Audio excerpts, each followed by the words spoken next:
Bildiğiniz kimi dünən gecə saçımı belə hörmüşdük. Bu arada sabahınız xeyir. İndi görək bundan necə bir şey ortaya çıxdı. Geçen qota necə elədiyimi paylaşacağım şu an.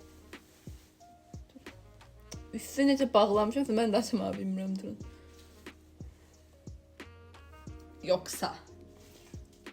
Yoksam yok mu?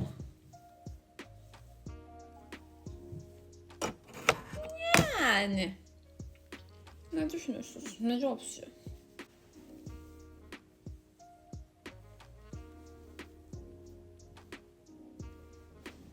Görmürəm şu an. Böyle önden görüntüsü pis değil. Beğendim ha bu arada. Su dalgası olub çünkü. İnşallah akşama kadar dözer, açılmaz heç inanmıram bu arada. Neyse. İstəsəz yəni paylaşaram necə elədiyimi.